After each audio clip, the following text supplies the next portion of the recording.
Captain Taiwan stared at the view screen, his face locked in an expression of quiet grief. Earth, once vibrant blue and green, now burned with orange flames visible even from orbit. The alien vessels hovered above major cities, their crystalline structures catching sunlight in ways that seemed to mock the destruction below. "Final transport clear of atmosphere, Captain," Lieutenant Jun said, his voice barely audible over the bridge's emergency systems. Taiwan nodded but didn't speak. What could he say? The numbers scrolled across his personal display. 3 billion evacuated. 2 billion left behind. People who couldn't reach the transports in time. People who chose to stay and fight. People who simply had nowhere to go when the end came. The Dauntless shuddered as its engines pushed to maximum power. Around them, hundreds of colony ships, vessels never meant for combat, flowed in all directions according to the scatter protocol. No single heading, no common destination. Humanity's survival depended on not being tracked. "Display rear view," Taiwan ordered. The main screen shifted. Now Earth filled the center, growing smaller by the second. The alien bombardment continued, methodical and precise. They weren't destroying the planet. They wanted it intact. They were simply removing the infestation, humanity. "Why?" asked Maina, the ship's young navigation officer. "Why did they come? What did we do to them?" No one answered. 6 months since first contact, and still no communication, no demands, no explanation. Just relentless, systematic attack. Taiwan touched the screen, his fingertips tracing the outline of Asia where he had been born, where generations of his family had lived, where his parents had chosen to remain. "Captain," said Chief Engineer Da Hyun from the doorway of the bridge, "the civilians are asking questions. They want to know our destination." "Tell them we're heading to the Proxima Centauri colony," Taiwan replied, his eyes still fixed on the screen. "But sir," Da Hyun lowered his voice, "that's not our actual course." "I know." Taiwan finally turned away from Earth. "But if any ship is captured and its crew questioned, they can only reveal what they believe is true." Da Hyun nodded slowly. "The deception protocol." "Yes. Only you, myself, and the navigation I know our true destination." Taiwan looked around the bridge at his crew, all young, all shocked, all coping with the knowledge that their world was lost. "Everyone else will learn when we arrive." An alarm sounded. Brief, then silent. "Alien vessel changing course," Lieutenant Jun reported, his hands moving quickly over the tactical display. "They've detected us. Intercept course." The bridge fell silent. The Dauntless was a colony ship, not a warship. Its shields were designed for cosmic radiation, not weapons fire. If the aliens caught them, everyone aboard would die. "All power to engines," Taiwan ordered. "Shut down life support on empty decks. Redirect emergency power reserves." The ship lurched forward, acceleration pressing them into their seats. "Not enough," Jones said quietly. "They're still gaining." Taiwan looked at the tactical display. The alien ship would intercept them in 18 minutes. His mind raced through options, finding none. Then, a new signal. "Captain, another ship is approaching from Sector 4. Mina called out. On the screen, a massive vessel appeared. The UNS Defiance, one of Earth's few true warships. It positioned itself between the Dauntless and the pursuing alien craft. A transmission came through. "Colony Vessel Dauntless, this is Admiral Kang. Continue on your course. We'll handle this." Taiwan recognized the voice. Jin Kang, his old academy instructor. "Admiral, your ship can't win against their technology," Taiwan replied. "Winning isn't the objective anymore, Captain." Admiral Kang's voice was calm. "Survival is. Your ship carries 15,000 civilians. The future of our species. We'll buy you the time you need." Before Taiwan could respond, the Defiance opened fire on the alien vessel. Its weapons seemed ineffective against the crystalline hull, but it had the desired effect. The alien ship changed course, focusing on the new threat. "They're giving us a chance," Jun whispered. Taiwan nodded, his throat tight. "Maximum acceleration. Get us into deep space." As the Dauntless pushed forward, the view screens showed the battle behind them. The Defiance fought bravely, landing occasional hits that damaged the alien vessel. But the outcome was inevitable. Within minutes, the warship was breaking apart, its hull breached in multiple locations. The alien ship, damaged but functional, did not resume pursuit. Perhaps it didn't consider a single colony ship worth the effort. Perhaps it was too damaged to continue. Whatever the reason, the Dauntless escaped. In his quarters later, Taiwan recorded a message for the ship's archives. "Today marks the exodus of humanity from Earth. We don't know if other ships escaped. We don't know how many of us survive. But I make this vow. We will not forget. We will rebuild. And one day, we will return. If it takes 100 years, 1,000 years, or more, humanity will reclaim Earth." He ended the recording and looked out his small viewport. Earth was no longer visible, just the endless black of space dotted with distant stars. Somewhere out there, other ships carried the remnants of humanity to unknown futures. The exodus had begun. The soft chime of the computer brought Professor Hay Newell out of her deep concentration. She had been reviewing ancient texts, Earth histories preserved through generations of careful copying and digital restoration. At 62 years old, Hay Newell had devoted her life to Earth studies, a field many considered purely academic. After all, humanity had built new homes across the stars. Many young people saw Earth as nothing but a distant legend. "The simulation is complete," Professor Hay Newell said. Da, her assistant of 5 years. He stood respectfully at the entrance to her study, his excitement barely contained. Hanul looked up from her cluttered desk. 3,000 years had changed humanity in subtle ways. They were taller now, their skin tones more uniform after millennia of intermarriage across the colonies. But their curiosity, their drive, that remained unchanged. "Show me the results," she said, pushing aside the ancient star charts. Day activated the room's holographic systems. The air between them flickered and then filled with a perfect three-dimensional rendering of Earth, not as it had been in humanity's time, but as it was now. The simulation, built from data collected by automated stealth probes, showed a planet transformed. The continents were recognizable in shape, but not in texture. Vast geometric structures covered much of the land, their crystalline architecture reflecting sunlight in ways that made the planet shimmer unnaturally. The oceans remained blue, but massive structures floated on their surfaces, connected by bridges that spanned hundreds of miles. "They transformed it completely," Dad whispered. Hanul nodded slowly. "The Mori never wanted to destroy Earth. They wanted to claim it." The Mori, the name humanity had given their ancient enemy. In 3,000 years, no direct contact had been established. What little they knew came from intercepted communications and distant observations. The aliens who had driven humanity from Earth had spread through the nearby star systems, but seemed content with their territory. They showed no signs of expanding toward human space. Until now. "Show me the alert that triggered the simulation," Hanuel said. Dad manipulated the controls, and the Earth image shrank to make room for data streams. Our long-range sensors detected increased activity in the system nearest to the new frontier colonies. The Mori are building something big, possibly a new type of ship. Hanul studied the readings. They're preparing to expand again after all these centuries. Yes, but that's not what you need to see. Da highlighted a section of the data. We finally cracked some of their communication signals. It's incomplete, but we know they're talking about humanity. Hanul felt her heart quicken. They remember us.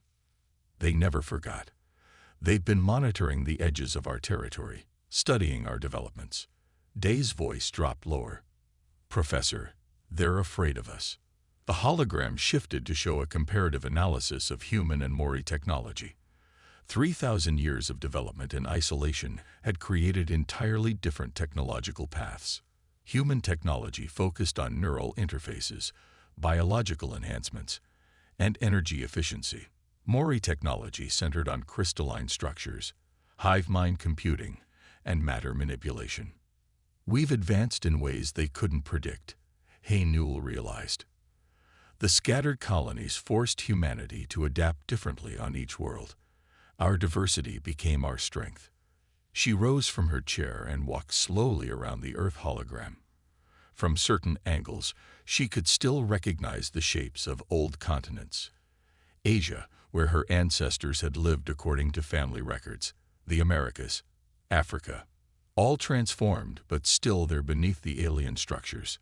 The Council needs to see this, Hay-Newell said. We're finally ready. Day looked uncertain. Ready for what, Professor? To reclaim what was taken from us. Hay-Newell touched the hologram, her fingers passing through the image of the Pacific Ocean.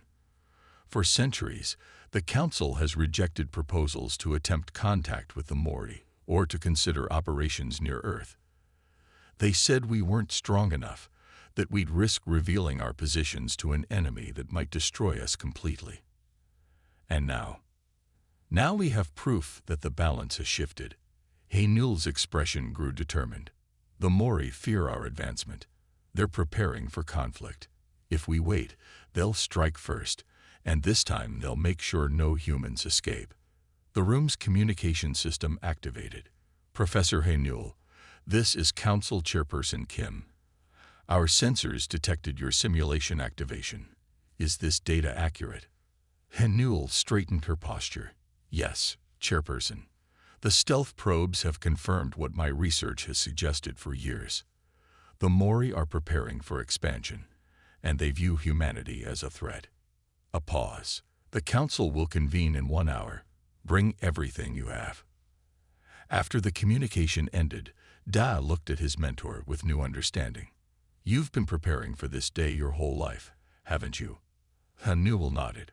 She opened a secure compartment in her desk and removed an ancient device, a thumb drive, preserved through the millennia, containing the original evacuation records from the colony ship Dauntless. My ancestor was Captain Ta-1 of the Dauntless, she said quietly. He made a promise that humanity would return to Earth. 3,000 years is long enough to wait. She pocketed the drive and took one last look at the hologram of Earth, the homeworld most humans had never seen except in historical records. Prepare the presentation, Da. Today we begin the journey home. The stealth vessel Ghost cut silently through Earth's upper atmosphere, its hull absorbing radar, light, and heat. To any Mori detection systems, it simply didn't exist. Commander Jihu watched from the command chair as the night side of Earth came into view, a sight no human had beheld with naked eyes for 3,000 years. Status report, he said quietly, though there was no need for silence in space. Old habits from stealth operations were hard to break. Camouflage systems at maximum efficiency, reported Sun, the technology specialist. No indication of detection. We are invisible to them. Jihu nodded. 6 crew members, the most elite reconnaissance team in the United Human Systems, now orbited humanity's ancient home. The mission had been planned for decades, but only approved 3 months ago after Professor Hay-Newell's presentation to the Council. It's beautiful, whispered Young, the team's biologist, her face pressed against the viewing port, even after everything they've done to it. Jihu moved to stand beside her. Below them, Earth's night side glowed with alien light. The continents had been reshaped, great geometric structures covering what had once been wilderness. The oceans glowed with bioluminescent patterns, massive farms creating food for the Mori civilization. Hard to believe this was once our home, said Min, the pilot. It looks nothing like the historical images. Jihu touched the small container of earth soil he wore around his neck, collected by his ancestors before the Exodus. Every commander in his family line had carried it, passing it down with the promise that one day it would return to where it belonged. Begin the scan, Jihu ordered. We need to know their weaknesses before the fleet arrives. The team moved to their stations. The Ghost was equipped with the most advanced sensing equipment humanity had developed. As they orbited, hidden sensors mapped Mori defenses, analyzed power sources, and collected data on population centers. Their orbital defense system is extensive, reported Sun after the first hour. Satellite network, automated defense platforms. But there are gaps in the coverage near the poles. The atmospheric composition has been altered, added Young, studying her biological scans. More methane, less oxygen than in human times. They've adapted the environment to better suit their physiology. Jihu watched the data flow across the screens. What about population centers? Military installations. Major concentrations in what used to be Asia and Europe, said Min, marking points on the global map. Their primary command structure appears to be in what was once Korea. Jihu felt a chill run through him. His family records traced his ancestry to those lands. It seemed almost like fate that the Mori would build their command center there. Commander, called Hana, the communications specialist. I'm picking up Mori transmissions. The translation algorithm is processing them now. The team gathered around her station as fragments of alien communication appeared on the screen. The Mori language was complex, based on crystalline vibrations rather than sound waves. Human linguists had spent centuries trying to decipher it from the limited intercepted transmissions. They're discussing resource allocation, Hana said slowly, reading the translation. Something about preparation for expansion. Her eyes widened. Commander, they're preparing for an offensive against the human colonies in the Proxima system. The cabin fell silent. Proxima Centauri was home to 3 human worlds, including New Seoul, Jihu's birthplace. How long? Jihu asked. Based on these communications, 6 months, maybe less. Jihu's hand tightened around the soil container. We need to get closer. I want visual confirmation of their fleet. Min looked concerned. That would require descending to low orbit. Risk of detection increases significantly. It's a risk we have to take, Jihu replied. If they're planning to attack our colonies, the Council needs to know exactly what we're facing. The Ghost adjusted its course, dropping lower toward Earth's atmosphere. Through the viewing ports, the team could now make out details of the Mori structures, towering crystalline buildings that seemed to grow from the ground, rather than being constructed upon it. Their architecture is organic, observed Young. The buildings appear to be living extensions of the same crystalline material as their ships. As they passed over what had once been the Pacific Ocean, the ship's sensors detected something massive beneath the water. Underwater construction facility, Sun reported. It's enormous. These readings suggest they're building vessels far larger than anything we've encountered before. Jihu studied the readings. This confirms Professor Haynul's theory. They're not just expanding. They're preparing for a full-scale war against humanity. A sharp alarm cut through the cabin. Detection alert, Min shouted. Active scan just hit us. They've locked onto something. Jihu moved quickly to the command chair. Evasive maneuvers. Boost camouflage to maximum. The Ghost banked sharply, changing course as it tried to shake the Mori scan. For several tense minutes, the crew worked in silence, each focused on their tasks. I think we're clear, Sun finally reported. Their scan passed over us. The adaptive camouflage adjusted in time. Jihu released a breath he hadn't realized he was holding. Complete the orbital survey and prepare for departure. We have what we came for. As the Ghost completed its mission and prepared to leave Earth's orbit, Jihu took one last look at the planet below. In just 6 months, the United Human Systems fleet would arrive here, prepared for the greatest military operation in human history since the Exodus. 3,000 years, he murmured, clutching the container of soil. We kept our promise. We're coming home. The Ghost turned away from Earth and accelerated toward deep space, carrying with it the intelligence that would shape humanity's return to its ancestral home. Grand Admiral Yunji stood at the viewing window of Titan Station. the massive space dock orbiting Saturn. Before her stretched the most powerful assembly of warships humanity had ever created. 12 capital ships, each the size of a small city, formed the core of the Liberation Fleet. Around them clustered hundreds of smaller vessels, destroyers, carriers, and support craft. "Admiral, the commanders have assembled in the war room," said her aide, a young lieutenant named Song. Yunji nodded. At 68, she was the oldest active fleet commander in the United Human Systems. Her hair had gone completely white, but her eyes remained sharp and focused. The Council had chosen her for this mission, not just for her tactical brilliance, but for her connection to Earth. Her family archives contained one of the most complete records of the Exodus, passed down through generations from her ancestor who had served on the Dauntless. In the war room, the commanders of the 12 capital ships stood around a large holographic display of the solar system. Each wore the distinct uniform of their colony world, though all bore the united insignia of humanity on their collars. 3 days until launch. Yunji began without preamble. "Is every ship ready?" "The new Seoul is at full combat readiness," reported Commander Sang, his hand resting on the hilt of a ceremonial sword, a tradition from his colony. One by one, the other commanders confirmed their readiness. When they finished, Yunji activated the tactical display. "The reconnaissance data from Commander Jihu's mission has given us our best look at Earth in 3 millennia, she said. "The Mori defenses are formidable, but not impenetrable. They've grown comfortable, complacent. They don't expect us to return."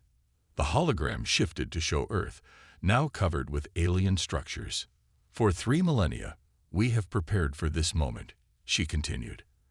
"Our ancestors fled not from cowardice, but to ensure humanity's survival. Now, we return not just for vengeance, but for justice." The commanders nodded solemnly.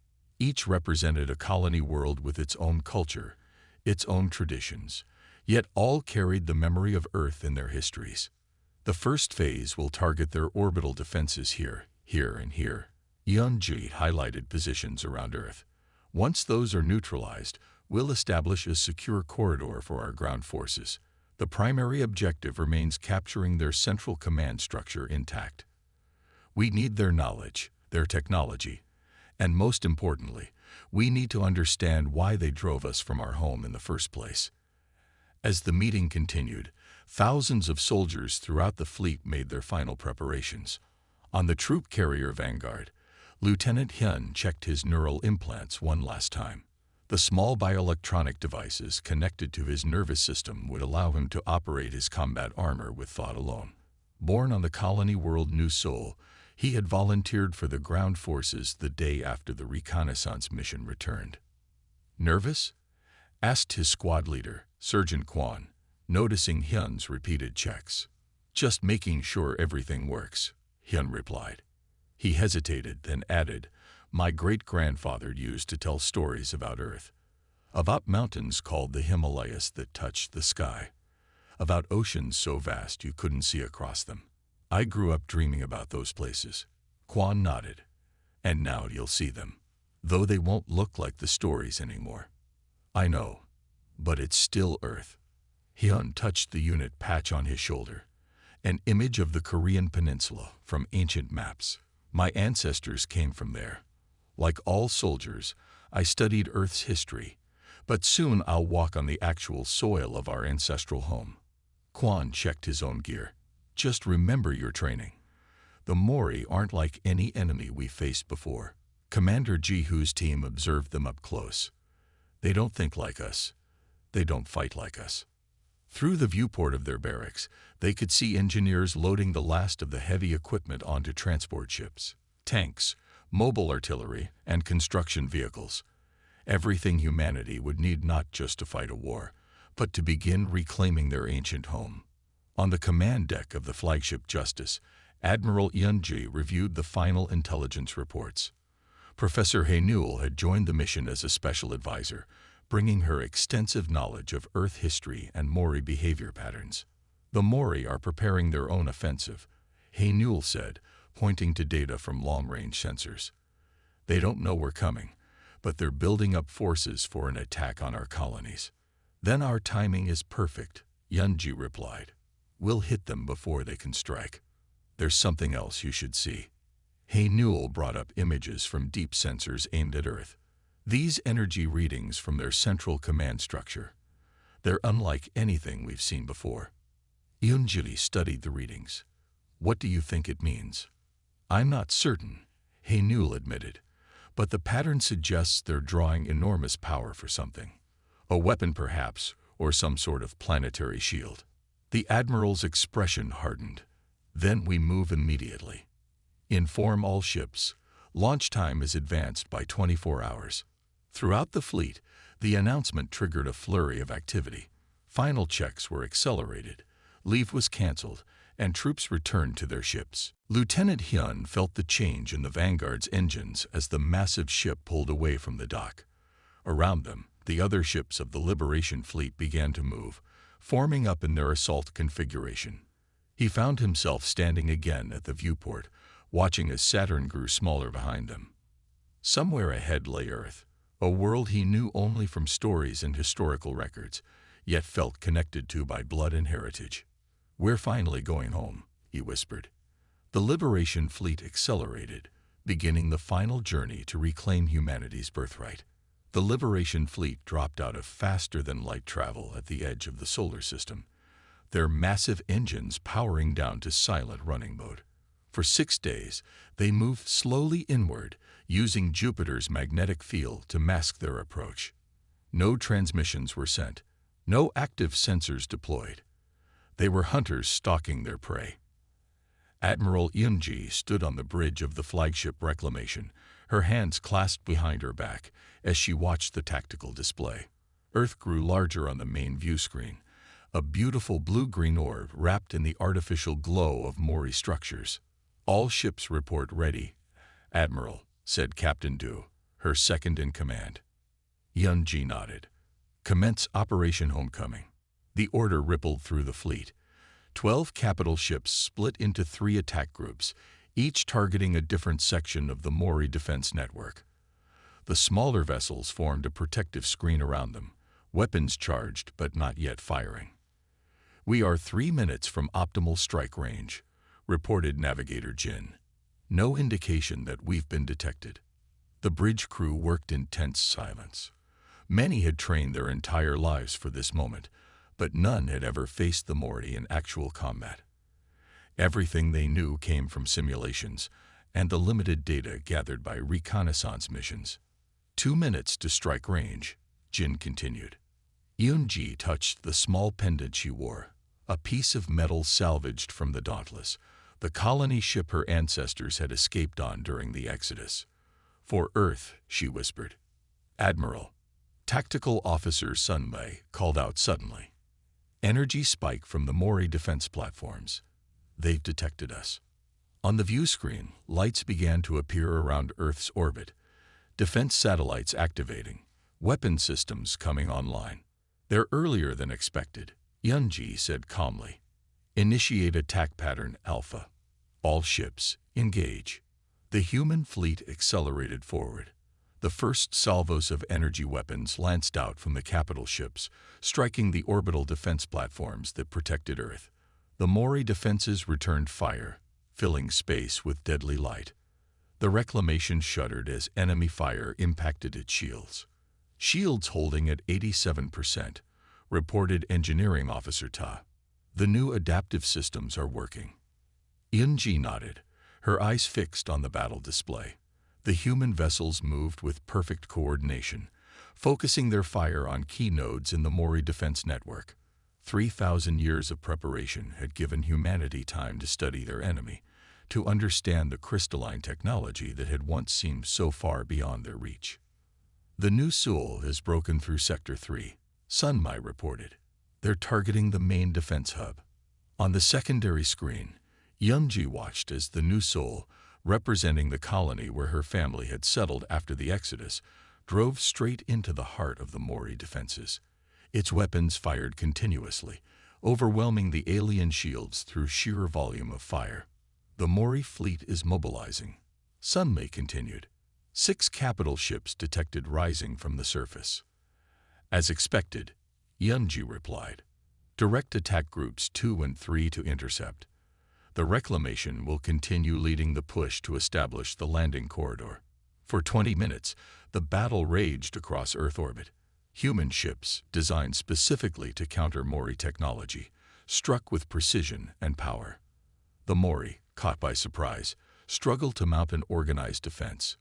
One by one, the orbital platforms erupted in silent explosions, their crystalline structures shattering into thousands of glittering fragments. Phase 1 complete, reported Sunmai, a note of controlled excitement in her voice. Their outer defense grid is down. Through the view screen, Earth's night side came into view. The alien cities glowed like webs of light across the continents, their geometric patterns beautiful despite everything they represented. Launch the dropships, Yunji ordered. It's time to remind them whose world they stole. Throughout the fleet, bay doors opened, releasing hundreds of troop transports and assault craft. Each carried soldiers trained specifically for this mission, equipped with weapons designed to combat Mori ground forces. Lieutenant Hyun felt the shudder as his dropship detached from the vanguard. Through the small viewport, he could see Earth growing larger, no longer a distant historical memory, but a real world he would soon set foot on. Final approach, announced the pilot. Prepare for atmospheric entry. Around Hyun, 24 other soldiers checked their weapons and armor. They were the first wave, the tip of the spear in humanity's return to Earth. Remember your training, Sergeant Kwan said over the squad channel. The Mori will fight differently on the ground than in space. They use the crystalline structures to channel energy. Stay away from the larger formations. The dropship shuddered as it hit the upper atmosphere, friction heating the outer hull to glowing temperatures. Outside, dozens of other craft followed the same trajectory, all heading for the designated landing zone in what had once been called Korea. 2 minutes to landing, the pilot announced. Enemy ground defenses are active. Holding on. The craft jerked violently as it evaded energy beams from the surface. Through the viewport, Han could see flashes of light as human fighters engaged Mori air defenses, clearing a path for the transports. 1 minute to landing. Prepare for combat drop. Hyun took a deep breath, focusing on his training. His neural implants connected with his armor, turning the complex battle suit into an extension of his body. Around him, the other soldiers did the same, their movements synchronized by years of drilling together. The dropship hit the ground hard, its landing struts absorbing the impact. The rear door blew open, letting in the first breath of Earth air that humans had tasted in 3,000 years. Go, go, go, Kwan shouted. Hyun rushed forward with his squad, weapons ready. As his boots touched the soil of Earth for the first time, he felt a strange connection to all those ancestors who had lived here before the Exodus. This was their home. This was where humanity belonged. Ahead, crystalline structures rose like alien trees, glowing with internal energy. Among them moved the Mori, tall, multi-limbed beings with translucent skin that pulsed with light. The battle for Earth had begun. The rain fell in heavy sheets, turning the ancient soil to mud. Squad leader Min pressed his back against a crumbling section of stone, feeling the weight of history behind him. 3 weeks into the ground campaign, his special operations team had pushed deep into what historical records called Northern China. Their objective: an ancient human monument the Mori had preserved for unknown reasons. Min checked the tactical display in his helmet. 6 green dots showed his team's positions, spread out among the ruins. The mission was simple: gather intelligence on the Mori's interest in human historical sites. But nothing was ever simple in this war. Status report, Min whispered through the comm. West perimeter secure, reported Jun, the team's heavy weapons specialist. South clear, added Su, the squad scout. One by one, the team confirmed their positions. Min nodded to himself. They had traveled nearly 2,000 miles from the main landing zone, using stealth tech to avoid detection. The human offensive was making steady progress around the globe, but isolated pockets like this remained firmly under Mori control. "I still can't believe we're here," whispered Juan, the youngest member of the team. "My grandmother used to tell stories about the Great Wall, said it was the only human structure visible from space." "That's a myth," said Sue, "but it was still impressive, stretched for thousands of miles." Min studied the stone beneath his hand. Most of the wall had been destroyed during the initial Mori invasion 3 millennia ago. This section had been partially rebuilt, apparently by the aliens themselves. "Movement ahead." Sue's voice came sharp in Min's ear. 500 meters north. At least 6 Mori moving this way. "Everyone, hold positions," Min ordered. "Activate optical camouflage." The team's armor shifted color and texture, blending with the surroundings. Even to each other, they became nearly invisible, just faint outlines against the rain and stone. Through his enhanced vision, Min watched as the patrol of Mori emerged from the mist. Tall, multi-limbed creatures with iridescent skin that shifted colors with their moods. They moved with an unnatural grace through the ruins, communicating through pulses of light that traveled across their translucent bodies. The lead Mori carried something that made Min's breath catch, a human artifact, some kind of container made of metal and glass. It looked ancient. "They're carrying something from the excavation site," Min whispered. "We need to see what they're doing with it." "Sir." "Direct engagement wasn't part of the mission parameters," reminded June. "Parameters change," Min replied. "This could be important. We follow, observe, and if necessary, intercept." The team acknowledged the new orders. Staying in the shadows, they began trailing the Mori patrol, moving silently through the rain. The aliens followed a path that seemed to trace the original line of the Great Wall, stopping occasionally to scan the ground with handheld devices. After 2 kilometers, the patrol arrived at a structure that hadn't appeared on any of the reconnaissance maps. A dome of crystalline material rose from the earth, its surface etched with patterns that resembled both Mori script and ancient human languages. "What is that?" breathed Juan. "Some kind of research station," Min guessed. "Sue, get closer. See if you can get a look inside." Sue moved forward, her armor perfectly mimicking the wet stone and vegetation. She crept to within 20 meters of the entrance, where the Mori patrol was being met by 3 larger aliens, their skin pulsing with complex patterns of light. "Sir," Sue's voice was tight with excitement. "They're exchanging artifacts. Human artifacts. I can see. It looks like they're collecting them, preserving them." Min frowned. Nothing in their intelligence suggested the Mori had any interest in human culture or history. They had been portrayed as destroyers, conquerors. But this? "I'm sending visual feed," Sue continued. The image appeared in Min's helmet display.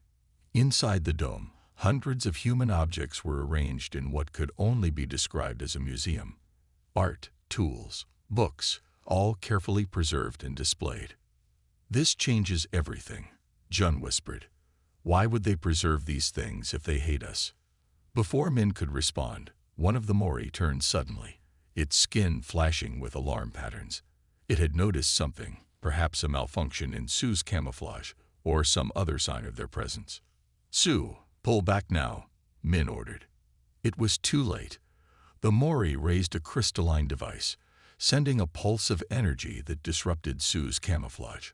Her form became visible, crouched among the stones. "Cover blown," Sue reported calmly. "Engaging." The squad had trained for this.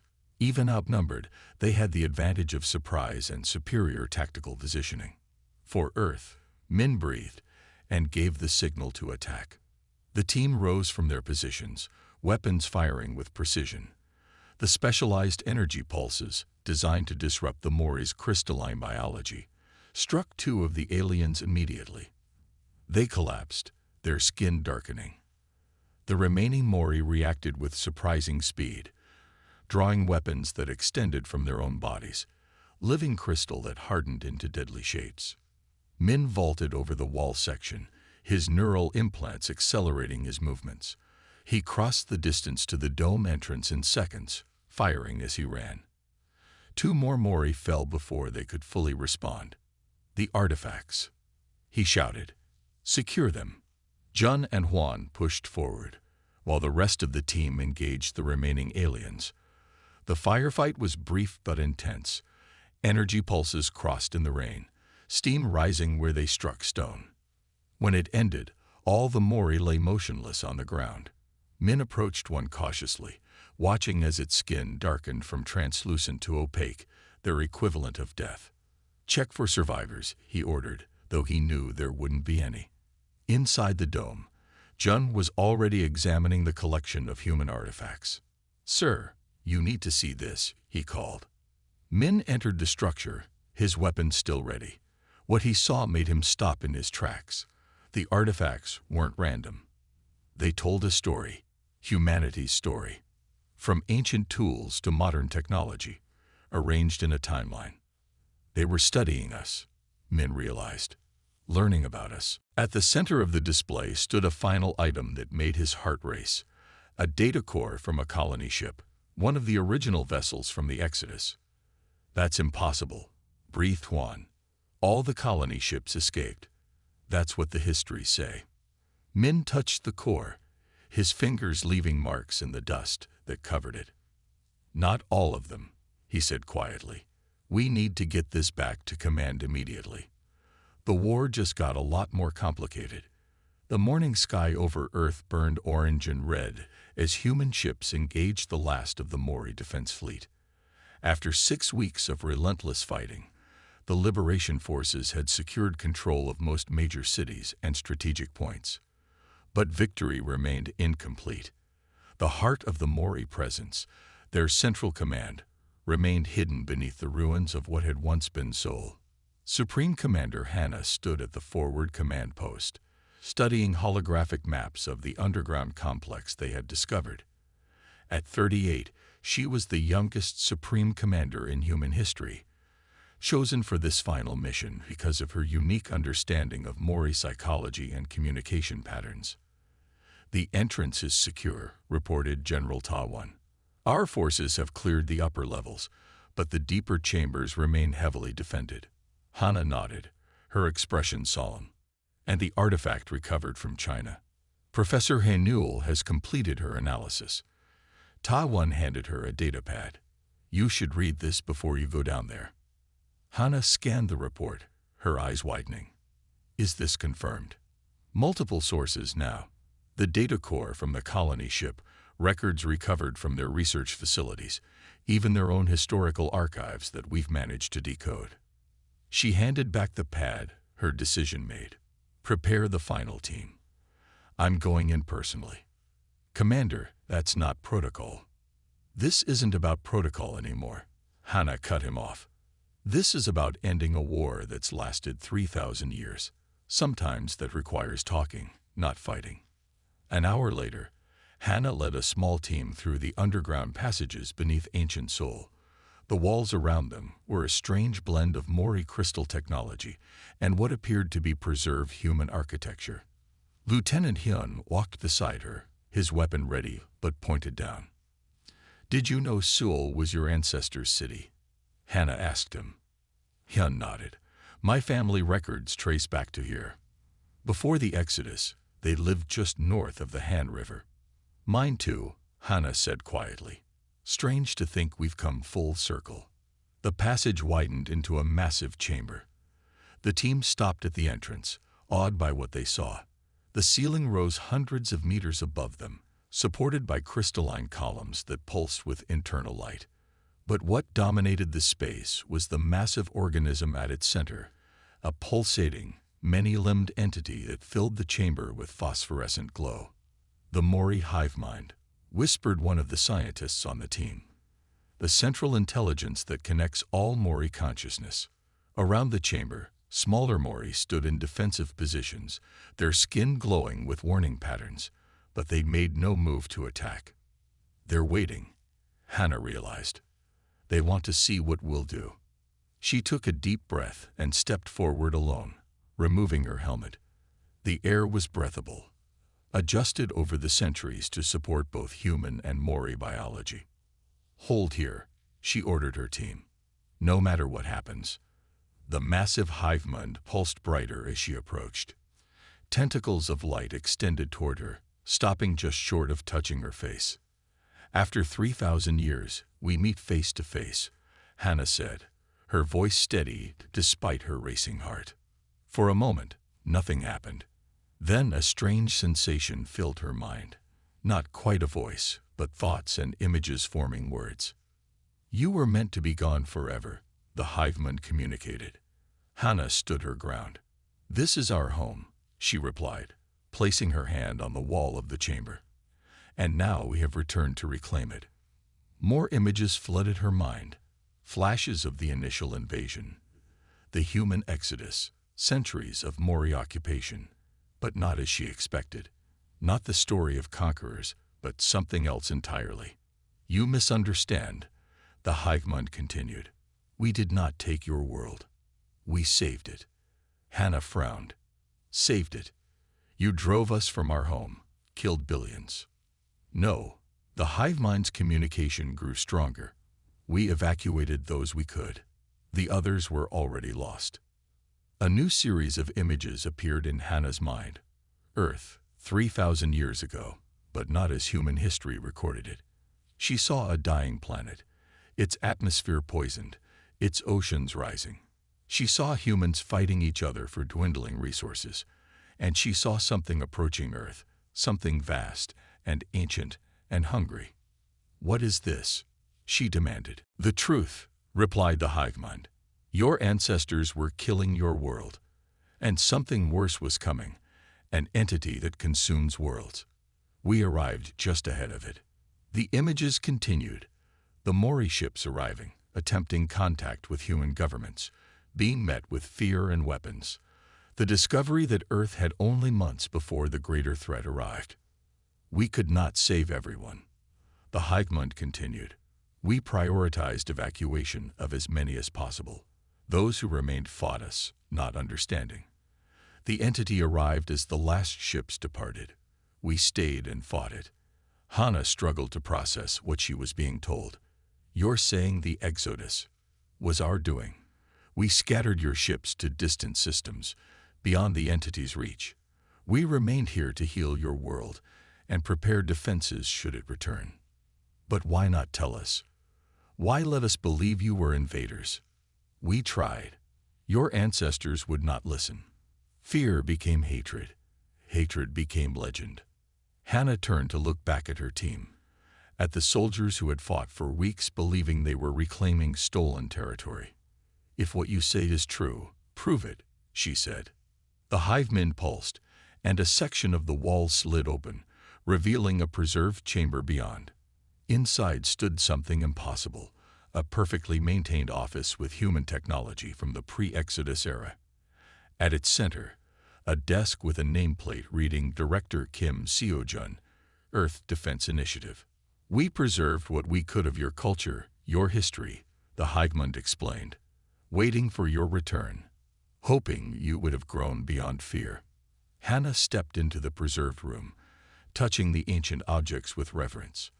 On the desk lay a data tablet, still functional after all these millennia.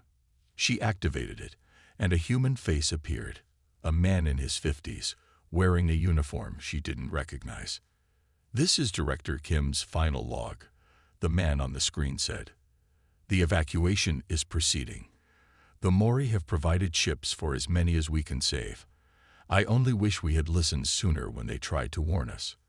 Hannah looked back at the Hivemind, tears forming in her eyes. Our entire history, everything we believed, was wrong. "Not wrong," the Hivemind replied. "Incomplete." Behind her, the restoration teams that had been waiting to reclaim the chamber entered slowly, their weapons lowered. Earth would be reborn under human care once more, not just as it had been, but as it could be. This time, with understanding rather than hatred. "We have much to learn from each other," Hannah said, reaching out a hand toward one of the Hivemind's tendrils of light. "And a home to rebuild. Together."